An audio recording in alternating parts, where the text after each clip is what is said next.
FIFA jusqu'en 2022, le stade de l'Amitié Mathieu Kérékou a été déclassé par la Confédération africaine de football en juillet 2023. Une situation qui oblige les Guépards à jouer à Abidjan au stade Félix Houphouët-Boigny pour les éliminatoires de la CAN Maroc 2025 et de la Coupe du Monde 2026. Face à la situation, le gouvernement béninois a décidé en Conseil des ministres d'une nouvelle réflexion. Il ne vous aura pas échappé que la décision du Conseil des ministres, dans le détail, indique bien, en premier point, la reprise de la pelouse avec du gazon naturel.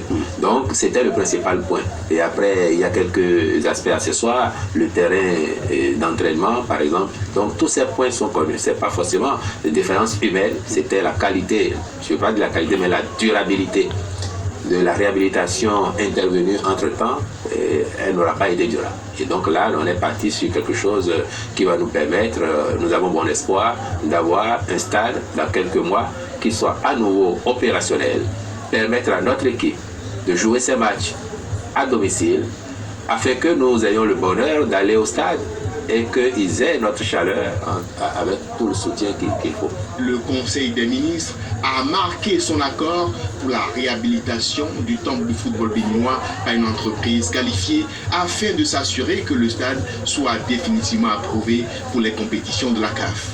La dite entreprise respectera les tests du règlement sur les stades de la CAF édition 2020 qui comprend les besoins d'un stade et définit les exigences minimales à remplir pour qu'un stade soit homologué par chaque compétition de la CAF ou de la FIFA.